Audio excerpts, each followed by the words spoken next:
Right now, a flurry of activities happening inside the state capitol as this year's legislative session speeds toward an end. I'm Blair Miller. And I'm Carly Barnett. 40 days of haggling comes down to these final minutes.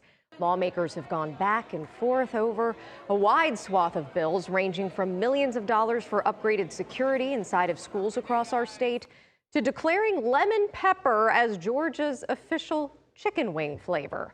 Atlanta News First political reporter Doug Reardon is under the Gold Dome tonight. So, Doug, there's also a bill that could impact the ongoing gubernatorial race.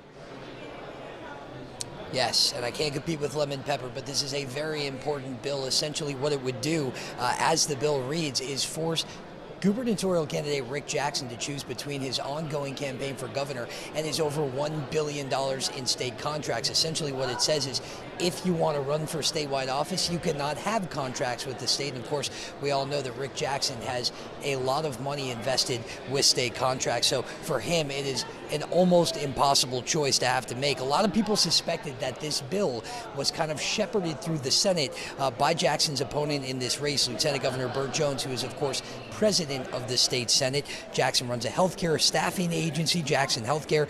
They help staff the state's hospitals during COVID-19, and there are real questions about what happens to the state's healthcare system if and the workforce for that matter, if Jackson decides to drop his state contracts.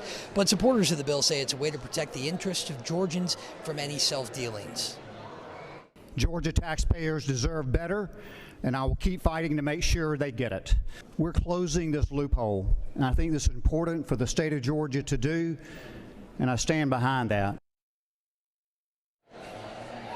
So this would apply to governor, lieutenant governor, attorney general, secretary of state, any constitutionally elected office.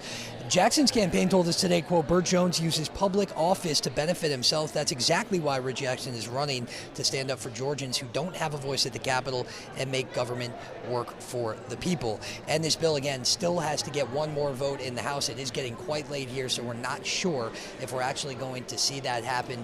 But we will, of course, be here throughout the night and possibly into tomorrow, covering Sine Die for you. For now, we're live at the Capitol. Doug Reardon, Atlanta News First. Certainly hear the buzz inside the state capitol. Thank you so much, Doug. You can join us this Sunday morning as Atlanta News First sits down with Georgia lawmakers to discuss the biggest successes, setbacks, and what the next steps are now that the 2026 legislative session is coming to a close.